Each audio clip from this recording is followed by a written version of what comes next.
Bueno, a lo largo de los años, yo creo que Dios me ha permitido, y algunos o muchos de ustedes por igual, viajar y conocer diferentes naciones, culturas. Y en la medida en que uno hace eso, uno descubre que esas naciones y culturas celebran de manera distinta aquellas cosas que ocurren en medio de ellos. Las culturas orientales, por ejemplo, China, Japón y muchas otras, tienden a ser mucho más estoicas. Y esas son sus formas, por tradición.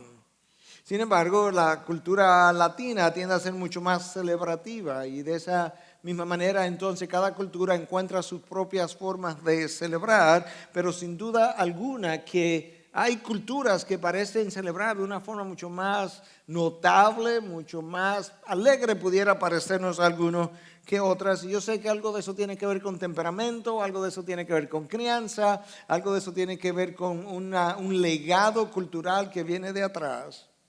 Pero pensando en los diferentes grupos a lo largo del globo terráqueo, llegué a pensar, y yo creo que usted estaría de acuerdo conmigo si es cristiano, que el grupo que mayor o mayores razones tienes para verdaderamente celebrar a lo largo del año son los hijos de Dios. Algunos pudieran tener seguridad material, pero si carecen de seguridad eterna, dignos de lástima son, para usar la frase paulina, porque al final de la historia habrán entrado a una eternidad de condenación confiando en una seguridad terrenal que no podía ir más allá del umbral de la eternidad. Otros quizás pudieran tener salud física, pero al morir sin una salud espiritual, entran de nuevo a un mundo desconocido para ellos y a una condenación que en ocasiones pudiera ser estando ellos completamente sanos hasta el momento de la muerte, como en un accidente, por ejemplo. Otros pudieran tener abundancia material y llegar hasta el día de su muerte con esa abundancia de las cosas terrenales para entrar entonces en una dimensión donde van a descubrir inmediatamente cuán pobres verdaderamente eran. Y por eso entonces ninguno de esos grupos tiene razón suficiente para verdaderamente celebrar en esta vida. Es el cristiano que tiene garantías absolutas de que sus peores momentos cooperarán para bien y que muchas de sus pérdidas aparentes serán traducidas en ganancias eternas. ¿Te imaginas que tus pérdidas Dios es capaz de convertirlas en ganancias eternas? Y es por eso que la vida cristiana, el evangelio bien entendido y bien vivido, es una vida de gozo, es una vida de celebración, es una vida que debe tener algunas de las características que exhibimos el fin de semana pasado, cuando gente de diferentes nacionalidades, algunas incluso diferentes idiomas, con diferentes trasfondos culturales, con diferentes iglesias y denominaciones, se dieron cita en un solo lugar y como que pudimos disfrutar en parte de lo que sería el reino de los cielos, aun si fuera en una pequeña muestra de lo que eso es. El gozo de ese cristiano debe ser el resultado del trabajo del evangelio en esa vida. Debe ser el resultado del trabajo del evangelio en esa vida. Recuerdan que en la prédica anterior a esta estuvimos conversando acerca de cómo vivir el evangelio en tu vida diaria. En esta ocasión yo quiero traer algo similar y es cómo nosotros celebramos el evangelio, cómo la comunidad de creyentes puede reunirse y celebrar y honrar en la celebración el evangelio que nos trajo salvación. Y para eso yo quisiera que viéramos en primer lugar y mayormente el texto de Hechos 2 a partir del versículo 42 hasta el 47. Y al final yo quisiera reforzar esas ideas con una parte de Hechos 4 a partir del versículo 31.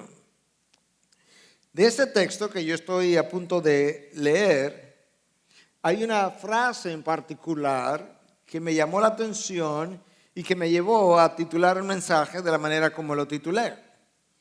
Escucha cuál es la frase. Aparece en los versículos 46, en la segunda parte y principio del 47. Comían juntos con alegría, algunas versiones dicen con gozo, y sencillez de corazón, alabando a Dios y hallando favor con todo el pueblo. La alegría de corazón, la sencillez de corazón y la alegría con que ellos comían juntos hizo que yo titulara este mensaje celebrando el Evangelio. Aquí hay hermanos que están juntos, aquí hay hermanos que están compartiendo, lo están haciendo con alegría y junto con eso y junto con ese espíritu de gozo, ellos están alabando a Dios, que es una forma como nosotros los cristianos celebramos. Si tú consideras el texto, tú vas a descubrir no solamente una manera de celebración, sino que vas a descubrir también que hay un carácter que ha sido transformado por ese evangelio. De manera que hay una celebración del evangelio entre estos hermanos de la iglesia primitiva y hay una transformación, por otro lado, de su carácter que le permite celebrar de esa manera. Hay una celebración y hay un carácter transformado que les permite celebrar de esa manera. Y con esa introducción yo quiero que tú y yo podamos leer juntos a partir del versículo 42 del capítulo 2 del libro de los Hechos, un texto sumamente conocido. Y se dedicaban continuamente a las enseñanzas de los apóstoles, a la comunión, al partimiento del pan y a la oración. Sobrevino temor a toda persona y muchos prodigios y señales eran hechas por los apóstoles. Todos los que habían creído estaban juntos y tenían todas las cosas en común, vendían todas sus propiedades y sus bienes y lo compartían con todos según la necesidad de cada uno. Día tras día continuaban unánimes en el templo y partiendo el pan en los hogares, comían juntos con alegría y sencillez de corazón, alabando a Dios y hallando favor con todo el pueblo. Y el Señor añadía cada día al número de ellos los que iban siendo salvos. Lo primero que salta a la vista cuando comienzas a leer ese texto es que esta gente amaba la palabra, se dedicaron a la enseñanza de la palabra, pero Lucas, que es quien está relatando el texto y los acontecimientos, lo que está ocurriendo de manera particular, no solamente dice que se dedicaron, eran devotos de la enseñanza de esta palabra, sino que lo hacían continuamente. Los versos anteriores no hablan de estos 3,000 nuevos creyentes. Esos nuevos creyentes, al adquirir esa nueva naturaleza, desarrollaron en ellos, o Dios desarrolló en ellos, un hambre nueva por la palabra, algo muy distinto a aquellas cosas que ellos anhelaron, ansiaron, desearon en su condición anterior, en su condición caída, pero que ahora había comenzado a ser transformada. Y eso es algo que nosotros debiéramos ver en aquellos que nacen de nuevo. Y es que debe aparecer en cada uno de nosotros deseo por consumir algo que antes no era parte de la dieta de consumo. Y no solamente que debiera aparecer eso, sino que debiera aparecer de la manera como nosotros lo vemos aquí. Esta gente estaba dedicada a la enseñanza de los apóstoles de manera continua. Ellos querían escuchar lo que Dios había revelado. Ellos querían conocer la mente, el corazón, la voluntad de Dios, y habiéndola conocido decidieron someterse a dicha voluntad traída a ellos por medio de la enseñanza de los apóstoles. Una y otra vez nosotros encontramos ese espíritu, por lo menos en esta iglesia incipiente. Y si ese estudio de la palabra va acompañado de cierto gozo, esa es una manera como nosotros celebramos el evangelio. En otras palabras, cuando estudia la revelación de Dios, no es simplemente una disciplina como quien estudia física o matemática y se le encuentra algo que necesita hacer porque es su responsabilidad, sino que es o debe ser una experiencia con Dios a través de la revelación de su palabra. La palabra abre el entendimiento del Hijo de Dios abre los ojos de aquel que ha nacido de nuevo. Al tener los ojos iluminados y abiertos, él descubre a un Dios más grande. Ese Dios así acrecentado produce en nosotros un gozo que va creciendo de manera exponencial y nos permite entonces celebrar entre los hermanos. Eso es lo que aquí está ocurriendo. Estos hermanos tenían una revelación mucho más coartada en el Antiguo Testamento de Dios, y ahora de repente ese Dios redentor que crucifica a su Hijo en la cruz comienza como a crecer en sus mentes, y eso produce un gozo que va en aumento y va reemplazando, así es como se da en la vida de cada uno de nosotros, el resentimiento, la amargura, las quejas, cosas que son frutos de la carne pero no fruto del Espíritu. Esta gente escuchó la palabra, se dispuso a crecer en el conocimiento de la palabra y a aplicar la palabra. Pastor, pero yo estoy ahora mismo en una condición donde yo no tengo mucho deseo de leer la palabra. Posiblemente todos nosotros en algún momento nos hemos sentido de la misma manera. Pero recuerda una cosa, que en ocasiones nosotros también hemos tenido días donde no queremos comer.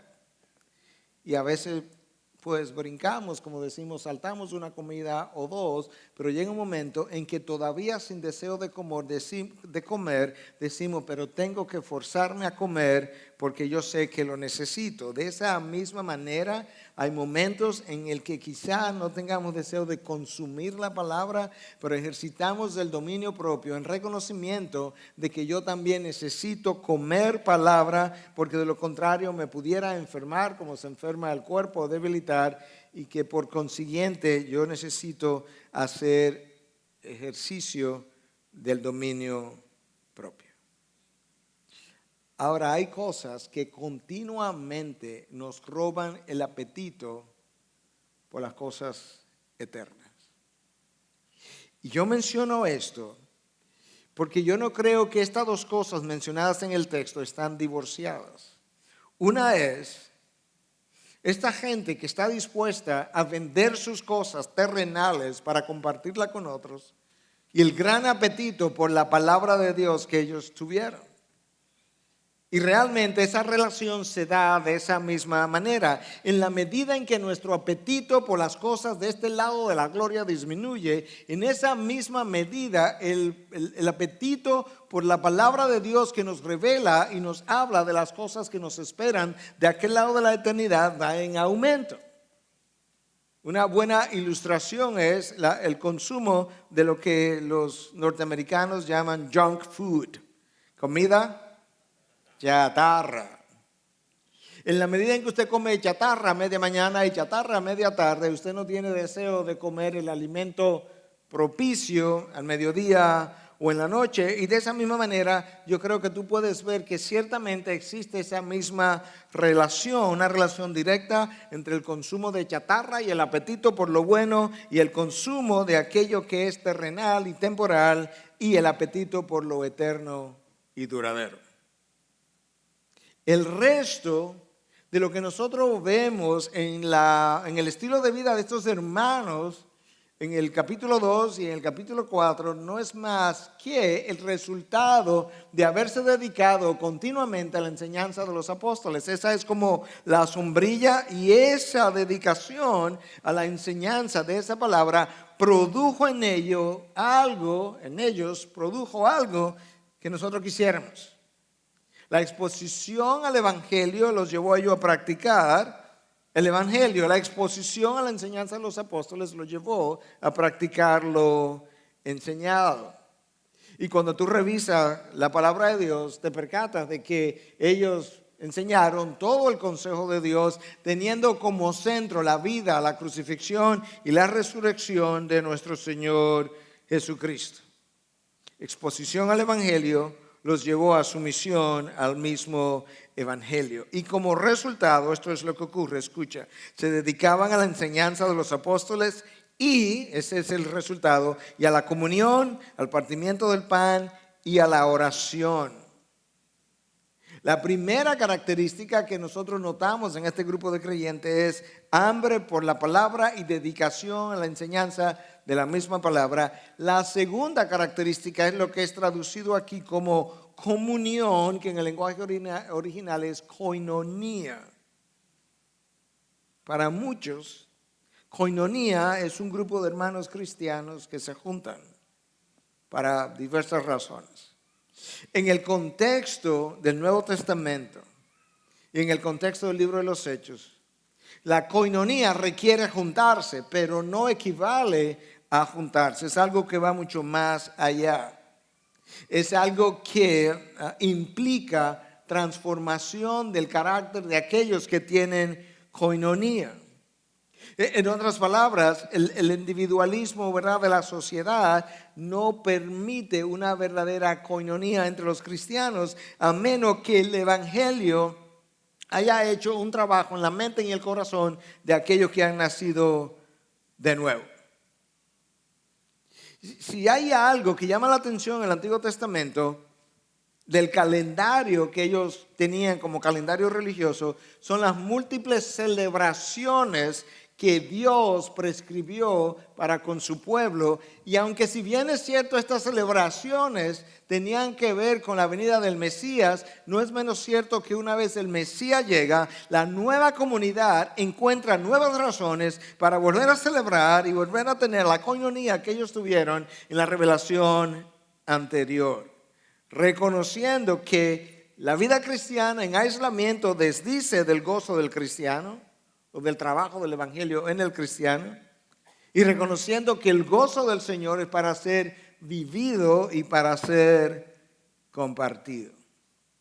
Este texto nos recuerda en parte qué fue lo que yo sentí en el fin de semana anterior cuando gente de diferentes culturas se dio cita en un mismo lugar y escuchó y se sometió a la enseñanza de aquellos que trajeron el mensaje y cantó y alabó a Dios y compartieron comidas incluso durante los tiempos de receso y demás. ¿Qué fue lo que yo sentí? Fue la koinonía del Espíritu de Dios en medio de nosotros, y que hoy yo quisiera, haciendo uso de este texto, animar a cada uno de ustedes a que puedan ver esa experiencia no simplemente como un evento, sino como algo que nosotros debiéramos continuar en el tiempo como evidencia de que el evangelio está siendo vivido en medio nuestro y celebrado. Porque no es solamente vivirlo, tenemos que celebrarlo. En ocasiones, en la medida que nos santificamos, pudiéramos sentir que no tenemos como el deseo de tener koinonía con alguien como que no está a la altura de mi santificación.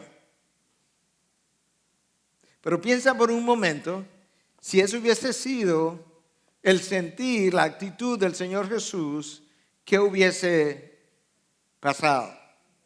Cuando en realidad Él tuvo todo el tiempo el deseo de reunirse con sus discípulos y tiene todavía el deseo de reunirse con nosotros cuando entremos en gloria. De tal forma que eso tenemos que dejarlo a un lado y recordar que si tú eres mi hermano, yo necesito exhibir el evangelio justamente en la koinonía que tengo contigo, independientemente de donde tú estés y yo estés.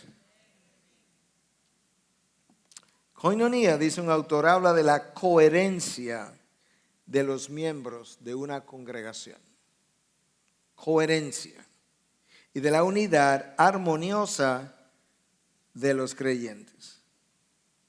Debe haber una disposición interna en el hermano y una entrega externa del mismo hermano, de tal forma que nosotros podamos convivir armónicamente como prueba o como evidencia de que Dios reina en medio nuestro. Nos sometemos a la enseñanza de los apóstoles, en este caso de la comunidad inicial, y esa enseñanza se traduce en primer lugar en una koinonía de estos hermanos, que nosotros vemos aquí desplegada por Lucas en esta narración. La tercera característica y forma como estos hermanos celebraron el Evangelio, escucha cómo está expuesta en el versículo 42, comían juntos con alegría y se dedicaban al partimiento del pan. Algunos entienden que estas eran comidas comunes y corrientes que estos hermanos estaban llevando a cabo al juntarse. Otros entienden que probablemente junto con esas comidas había también la celebración de la cena del Señor. Y nosotros sabemos, por lo menos de acuerdo a lo que ocurría en Corinto, que incluía ambas cosas, como leemos en el capítulo 11 de la primera carta de Pablo a los Corintios. Pero se reunían y hacían estas comidas con alegría y partían el pan. Por razones quizás no muy obvias a nosotros, una de las maneras como expresamos la koinonía y el amor por el hermano es justamente a la hora de comer. Cuando nosotros nos juntamos a comer, de alguna manera hay una expresión ahí de intimidad, de honrar al otro, un deseo de honrar al otro. Hay una alegría en el comer y que tú puedes ver a lo largo del Nuevo Testamento. Más de una vez. Lo puedes ver incluso en el Antiguo Testamento. De hecho, una de las acusaciones que le hicieron a Jesús era que comía justamente con pecadores. Maestro, con frecuencia nosotros debemos comer y como que tú estás teniendo un buen tiempo en medio de pecadores.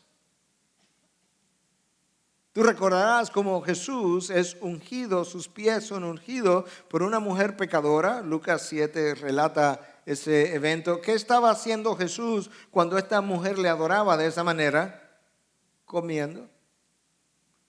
En Juan 12 tú encuentras otra vez a otra mujer de nombre María, la hermana de Lázaro, comiendo en un lugar en Betania, donde Lázaro estaba presente, y súbitamente María viene y unge sus pies. Otra vez, ¿qué estaba Jesús haciendo en ese momento? Comiendo. Tú sabes cómo Jesús se despide de sus discípulos para siempre. Aunque volvió a verlo después de la resurrección, pero su despedida tuvo lugar alrededor de una mesa y de una cena. Otra vez. Donde Él revela a ellos grandes cosas alrededor de la mesa. Tú puedes ver en Lucas 24 que Jesús muere, resucita, y cuando resucita se le aparece a dos discípulos que van camino a Emaús y continúa con ellos, e incluso continuó con ellos hasta que ellos se sentaron alrededor de la mesa y comenzaron a comer, y cuando ellos parten el pan es cuando Él se desvanece y desaparece de sus ojos. ¿Qué estaban haciendo ellos? Comiendo. Y en otra ocasión Jesús decide aparecérsele a los discípulos después de la resurrección en la playa. Los discípulos vienen de regreso, Él está en la orilla esperándolos, ellos no lo reconocen. ¿Y qué Él estaba haciendo? Cocinándole un pescado de boca chica.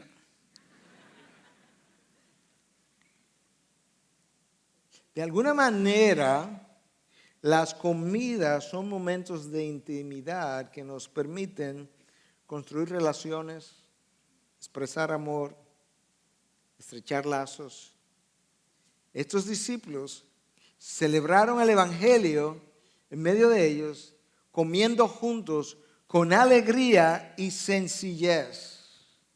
Algunas traducciones dicen con gozo y sinceridad. Y yo creo que cualquiera de esas dos palabras es bueno pensar por un momento, porque sinceridad es necesario. Yo puedo comer con alguien y realmente simplemente estar cumpliendo con un compromiso.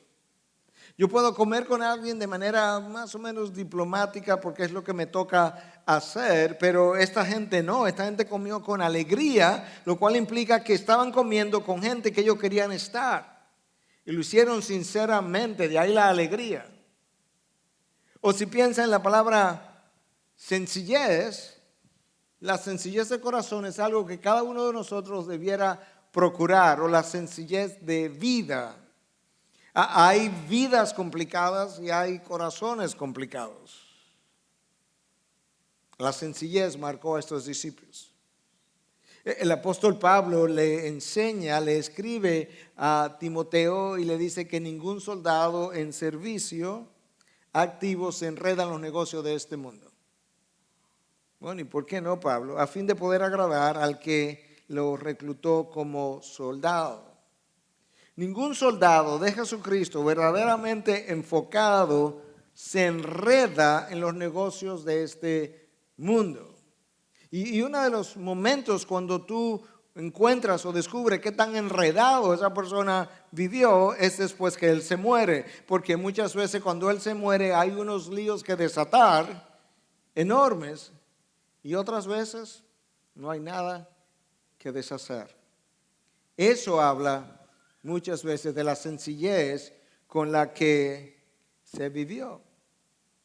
Por otro lado, si tú piensas en la sencillez de corazón que permite el disfrute del gozo y la alegría que el Evangelio produce al celebrarlo, entonces estamos hablando de un corazón probablemente sin celo, sin envidia, sin contienda, sin comparaciones, sin orgullo, sin resentimiento, de un corazón no argumentativo, un corazón no divisivo, de un corazón que no especula de las motivaciones del otro. Es un corazón sencillo, es un corazón como el de un niño, y es ese corazón que puede celebrar como celebra un niño con frecuencia, con todo gozo, con toda libertad, porque él tiene sencillez de corazón. Estos hermanos son descritos como comiendo juntos con alegría y sencillez de corazón. Yo no creo que esa descripción de ellos está ahí de más.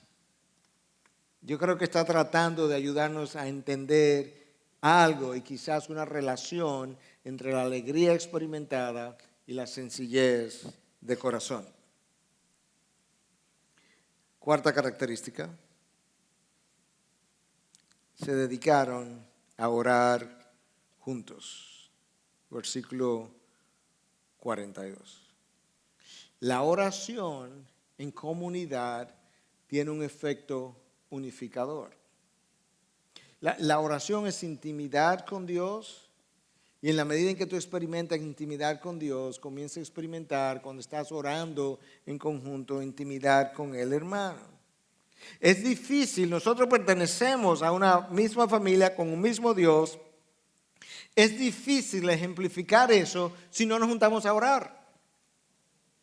Esto representa en parte una invitación a que los miércoles de oración tú puedas venir y juntarte con el pueblo de Dios a orar, porque es difícil convencer al otro de que pertenecemos a una misma familia, con un mismo Dios, pero nunca nos juntamos a orarle al Dios al cual nosotros decimos pertenecer. Esta iglesia oraba juntos. Porque cuando yo comienzo, eso es en parte como la oración, uno de los aspectos positivos de la oración, cuando yo comienzo a escuchar la necesidad del hermano y comienzo a interceder por esa necesidad expresada por ese hermano, yo comienzo a dolerme por el hermano. Yo comienzo a enterarme de la vida del hermano de buena manera. Y yo comienzo a hablarle a mi Dios de la necesidad de mi hermano. Además, en las relaciones humanas cosas pasan. ¿Tú has tratado de orar en un grupo o en un grupo grande de una iglesia con un hermano irreconciliado? ¿No te ha tocado a ti hacer algo como eso? Tú sabes que es un poco incómodo. Pero si tú sigues orando en el mismo grupo y él sigue orando en el mismo grupo, una de dos cosas va a pasar. O él deja de ser tu enemigo o Dios deja de ser Dios, y tú sabes que Dios nunca va a dejar de ser Dios. Entonces tú ves como la oración es como algo que nos produce esa coherencia, va produciendo, nos va derritiendo y hacernos parte de una sola familia, de un solo cuerpo. Esta gente supo hacer eso, supo experimentar coinonía, comieron juntos, oraron juntos. Nunca se ha visto un avivamiento donde la gente no se junta a orar. Somos el pueblo de Dios, somos un pueblo especial, pero no oramos. Somos tan especial que no oramos juntos. Eso no ha ocurrido, no se ha visto un avivamiento de la gente, no se junte a orar y a tener coinonía y a tener intimidad, e incluso a compartir cosas entre uno y otro. Se dedicaron a la enseñanza de los apóstoles, comenzaron a comer juntos y a compartir el pan con alegría, sencillez de corazón, oraban juntos y el resultado de eso, versículo 43, sobrevino temor a toda persona.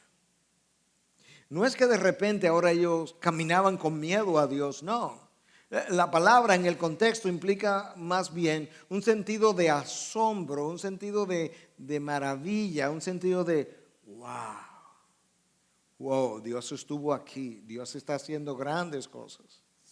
En ocasiones, en el fin de semana pasado, escuchábamos un testimonio de un tipo, de otro, o aún al principio de la semana, y nosotros mismos decíamos, wow, la verdad que Dios está obrando. Ese sentido de asombro, de sorpresa, de maravilla, que muchas veces con el paso de los años en la vida cristiana se pierde. Eso es lo que esta gente estaba experimentando y que tú y yo, si lo estamos experimentando, no queremos perder. Un sentido que nos sobrecoge, donde tú puedes decir, Dios estuvo con nosotros el domingo pasado, estuvo con nosotros el miércoles pasado, estuvo con nosotros en el evento por su causa, donde tú puedas sentir la presencia manifiesta de Dios obrando. Esto es lo que esta gente está experimentando. Y como resultado de eso, como resultado de esa experiencia y de un Dios que se está moviendo y de un Dios que está haciendo cosas y uniendo gente y poniéndolos a orar juntos y a comer juntos, escucha lo que los versículos 44 y 45 dice. Todos los que habían creído estaban juntos y tenían todas las cosas en común. Vendían todas sus propiedades y sus bienes y la compartían con todos según la necesidad de cada uno. Los que habían creído estaban juntos. ¿Ves el orden? Para estar juntos de la manera como se nos está describiendo, hay que haber creído primero, porque es la fe puesta en Cristo que nos une en una familia, y estaban entonces juntos precisamente porque habían creído, y ahora, como pertenecían a una misma familia, fruto de haber depositado la fe en Cristo, hay una hospitalidad especial. Y usted pudiera decir, ¿dónde usted ve esa palabra hospitalidad? Bueno, es que el texto dice que aquellos que no estaban vendiendo sus cosas, tenían sus cosas en común.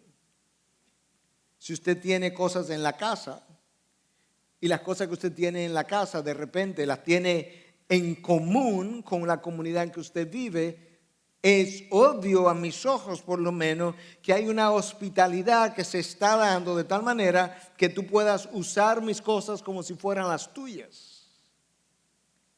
Y eso es lo que muchos de ustedes hicieron durante este pasado fin de semana y la semana que ustedes abrieron sus casas, y aquellas cosas que estaban en sus casas ustedes las pusieron de uso común para algunos de sus invitados. Eso es exactamente uno de los llamados de la palabra. El apóstol Pablo nos dice en Romanos 12:3 que debemos practicar la hospitalidad.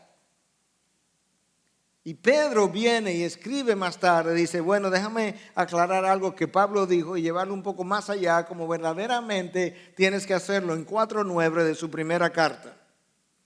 Practicar la hospitalidad sin quejarnos.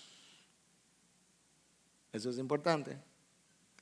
Porque a veces le damos albergue, le damos acogida al hermano que viene. Y luego cuando el hermano se va, increíble esa gente, mira, lo hospedamos y mira, tan mal agradecido, y mira lo que hicieron, y mira cómo dejaron la habitación, y mira cómo dejaron esto, y Pedro dice, shh, ¿por qué lo dañaste? Le diste hospitalidad y luego pecaste con la hospitalidad que le diste. Sin murmuraciones, sin quejas. Justamente porque Dios entiende que parte de lo que la hospitalidad hace es que me incomoda a mí.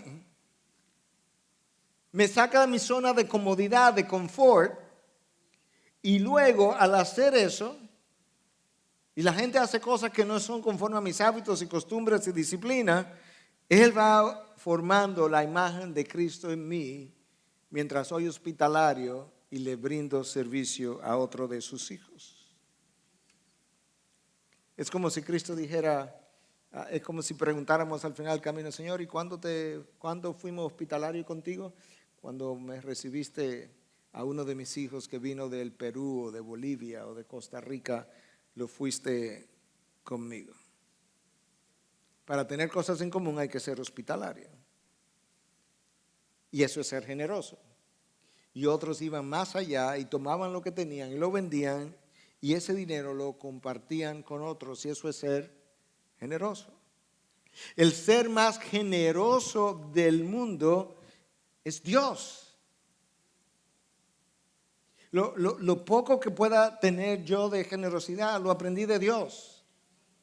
Dios es generoso cuando nos da el sol, cuando nos da la lluvia, cuando se los da a los buenos y a los malos, cuando nos da las cosechas, cuando nos da los hijos, cuando nos da la vida, cuando nos da la salud, cuando nos da la fortaleza, cuando nos prolonga los días. Dios es generoso para con todo.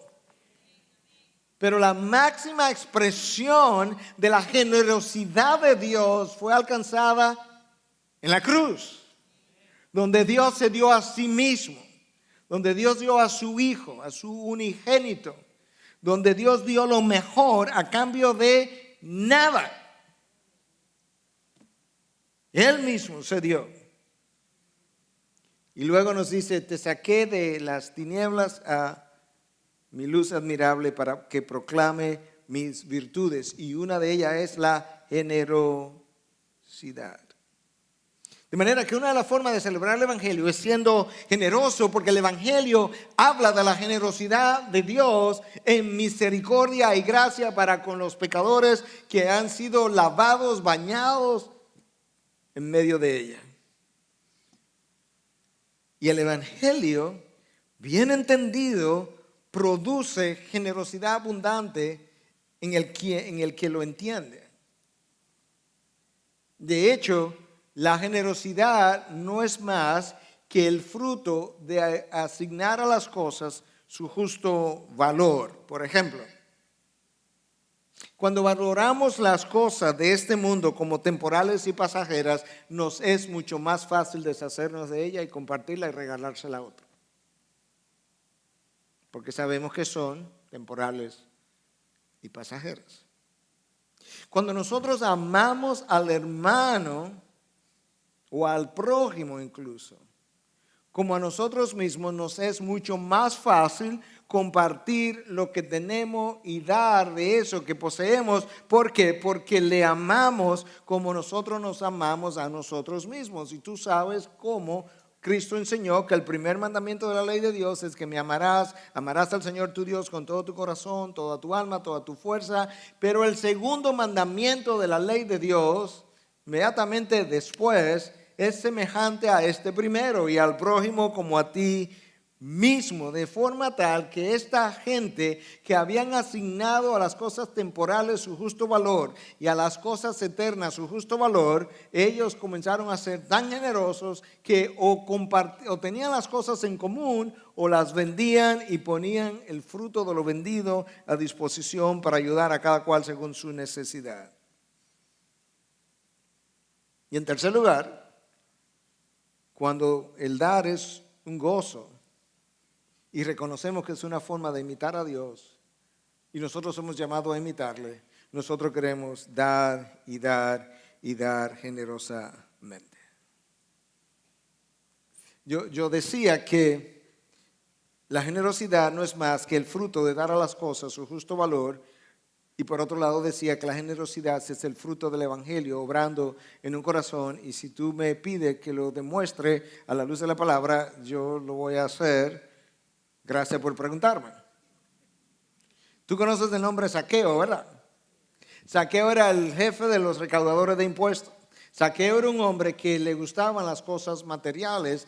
Zaqueo no daba las cosas materiales. Zaqueo le quitaba las cosas materiales a la gente para pago de impuestos. Hasta que un día se encontró con Jesús y Jesús es el Evangelio. Y cuando ese evangelio hizo la obra en el corazón y la mente de Zaqueo, escucha lo que Lucas relata en el capítulo 19, versículo 8. Y Zaqueo, puesto en pie, dijo al Señor: He aquí, Señor, la mitad de mis bienes daré a los pobres, y si en algo he defraudado a alguno, se lo restituiré cuadriplicado. De repente, los pobres que no tenían valor ante los ojos de Zaqueo adquirieron un gran valor, y las riquezas materiales que tenían un gran valor a los ojos de Zaqueo perdieron su valor, y Zaqueo ahora está dispuesto a dar la mitad de lo que tenía a los pobres, a quienes él ahora valora, y estaba dispuesto a cuadriplicar lo que le había quitado a aquellos en su estado anterior. Eso es generosidad. Ese es el fruto del evangelio. Y por eso un cristiano agarrado es una contradicción. No puede reflejar el carácter dadivoso de su Señor. Nosotros vemos la misma actitud en las iglesias de Macedonia. Hablaremos de eso en la segunda carta a los Corintios cuando sigamos con la serie. Pero Pablo nos dice que estas iglesias, en medio de su extrema pobreza, no de su pobreza, sino de su extrema pobreza, le rogaron a Pablo, no que le sugirieron o le pidieron, le rogaron a Pablo que le permitiera compartir para contribuir a la necesidad de los santos en medio de su paupérrima condición. Porque la escasez nunca ha sido dificultad para dar, es la abundancia. La escasez nunca ha sido dificultad para dar, es la abundancia que nos impide dar. Y yo me alegro que muchos de ustedes dieron durante estos días. Mi ánimo, mi estímulo es decirle, lo que hicieron es la reflexión del evangelio. Sigan haciéndolo en mayor grado, de manera exponencial. Sigan reflejando el carácter de Dios en la manera en que son dadivosos con los demás. Escuche lo que dice el versículo 46. Día tras día continuaban unánimes, no pase por alto esa palabra, unánimes en el templo y partiendo el pan en los hogares. Había una unanimidad entre los hermanos, de lo cual también nos habla el versículo 44 que ya leímos. Todos los que habían creído estaban juntos y tenían las cosas en común. Estaban juntos, quienes los que habían creído en una familia y tenían las cosas en común. Ahí hay unidad. Eso va de la mano con la unanimidad de que se nos habla en el versículo 46. La razón para enfatizar ese sentido de unidad entre los hermanos es que no puedes experimentar koinonía, no puedes orar correctamente, no puedes amar al hermano, entregarle cosas al hermano si no estás unido con ese hermano. La unidad es algo que el apóstol Pablo estresa cuando le escribe a los Efesios y les dice: esforzaos o esforzándoos por preservar la unidad del Espíritu en el vínculo de la paz. La unidad está creada, tenemos que mantenerla, esforzándonos para preservar lo que Dios ya creó. Eso va a requerir un esfuerzo de parte de nosotros. Y parte del esfuerzo es batallar contra los deseos que están en el corazón, que impiden la unidad, que combaten en contra de la unidad. Eso es justamente lo que Santiago explica cuando dice a aquellos creyentes en la iglesia de Jerusalén: ¿de dónde vienen las divisiones y los pleitos? ¿No son de las pasiones que combaten en vuestros corazones? Esas pasiones no permiten un corazón sencillo. Esas pasiones no permiten ser de un solo corazón, de un solo sentir. No lo permite. Por eso es que tienes que esforzarte, y yo también, para mantener lo que Dios ya ha creado. Muchos de ustedes conocen que hace unos años atrás escribí un libro que se llama Una iglesia conforme al corazón de Dios. Hay un capítulo en ese libro que se llama La división, la plaga de la iglesia. Y en ese capítulo yo hablo de la diferencia entre un desacuerdo y una división, porque no son las mismas cosas. Y yo decía que la división es un alejamiento. Estoy citando a mí mismo por primera vez, si me excusan. No es buena práctica, pero la división es un alejamiento entre dos personas o entre dos iglesias o instituciones. Y ese alejamiento entre uno y el otro es la evidencia de que la división es una actitud o conflicto afectivo o emocional entre dos individuos, iglesias o grupos. Es una actitud o conflicto afectivo o emocional, originados por envidia, celos, orgullo, egoísmo, deseo de poder sobre el otro, control, las cosas que batallan en nuestros corazones. Y eso resulta en resentimiento, malicia, amargura y dudas acerca de las intenciones del otro. El problema no es que seamos diferentes. De hecho, el pastor Héctor, apóstol, predicó un mensaje hace un tiempo atrás que se llamó Unidad en medio de la diversidad. Entonces, el conflicto, la división tiene que ver con lo que sentimos una vez hemos establecido la diferencia, en la lejanía que experimentamos y en la manera como nos condenamos unos a otros. Pero eso desdice del Evangelio. Y no podemos celebrar el Evangelio divididos. Esa es la realidad. Esa es la razón por la que quería enfatizar esto de que estos hermanos estaban unánimes. Cuando tú avanzas un poco en el libro de los Hechos, llega al capítulo 4, básicamente tú lees cosas muy similares a las que leímos en el capítulo 2, pero escuchen el versículo 32 lo que dice: la congregación de los que creyeron era de un corazón y un alma. Esa es una frase extraordinaria. De un corazón y un alma, los que creyeron. ¿Pero cuánto habían creído? Por lo menos 3,000. De un corazón y un alma. Ninguno decía ser suyo lo que poseía, sino que todas las cosas eran de propiedad común. Eso es hospitalidad. Con gran poder los apóstoles daban testimonio de la resurrección del Señor Jesús y abundante gracia había sobre todos ellos. Claro que había abundante gracia. Tú no puedes hacer esto si la abundancia de la gracia de Dios no está sobre ese grupo de personas, pero lo que atrajo, si tú quieres, el favor de Dios es justamente la unidad con la que ellos vivían, la sencillez de corazón, la manera como oraban juntos, la alegría que experimentaban al comer juntos. Y eso hizo que Dios se complacera con ellos y los visitara con abundante gracia. Y eso es similar a lo que lees en el capítulo 2, que dice que disfrutaban del favor de todos en el pueblo. El pueblo judío tenía favor, por lo menos en esta etapa temprana, hacia la comunidad de creyentes nueva. ¿Por qué? Porque había abundante gracia con ellos. Eran de un corazón y un alma. Hay un llamado continuo a la unidad a lo largo de toda la Biblia. Jesús oró por la unidad del cuerpo de Cristo en Juan 17. La unidad en el libro de los Hechos vista aquí tan tempranamente como el capítulo 2 y 4. Tú puedes ver también cómo Pablo llama a los efesios a esforzarse para mantener la unidad en el vínculo de la paz. Tú puedes ver también cómo Santiago nos recuerda de dónde viene la falta de la unidad, del corazón, de las pasiones. Y Pablo escribe a los filipenses en 2:2, le dice: haced completo mi gozo, siendo del mismo sentir, conservando el mismo amor, unidos en espíritu, dedicados a un mismo propósito. Pablo tenía un cierto gozo con la congregación de los filipenses, pero había algo que no le completaba el gozo. Y le dice: haced completo mi gozo. ¿Qué es lo que está pasando, Pablo? ¿Qué es lo que tiene tu gozo incompleto en Filipo? Bueno, es que Evodia y Síntique no se acaban de poner de acuerdo. Están divididas y me están dividiendo el cuerpo de Cristo.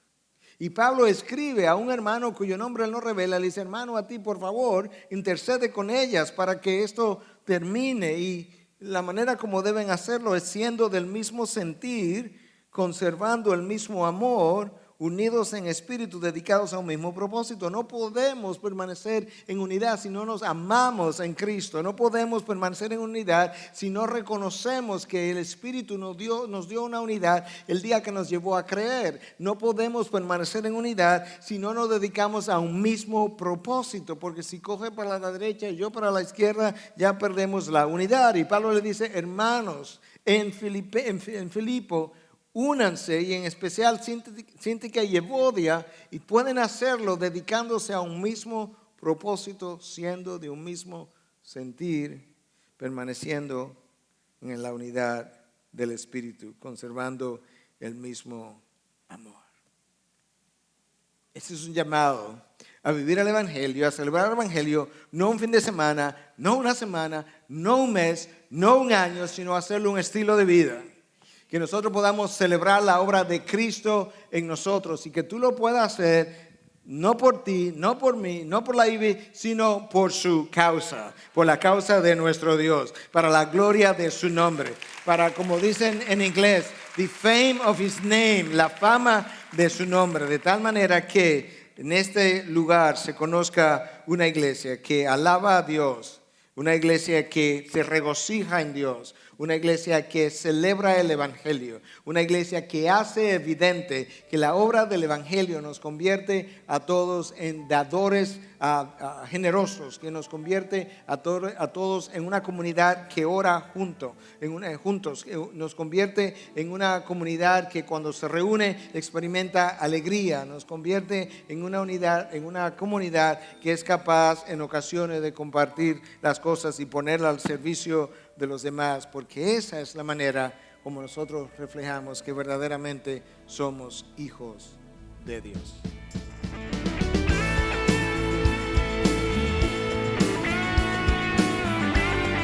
Esta es una producción que llega hasta ustedes gracias a los aportes de individuos y empresas comprometidos con la defensa de la fe. Para más información, preguntas y comentarios, visite nuestra página de internet www.integridadysabiduría.org. En esta página encontrará información sobre la producción de este y otros recursos que ponemos a su disposición, como también las formas en las que usted puede contribuir con la producción de programas como estos. Les invitamos nuevamente a visitar nuestra página de internet www.integridadysabiduría.org. Será hasta la próxima, cuando nos reencontremos en su palabra.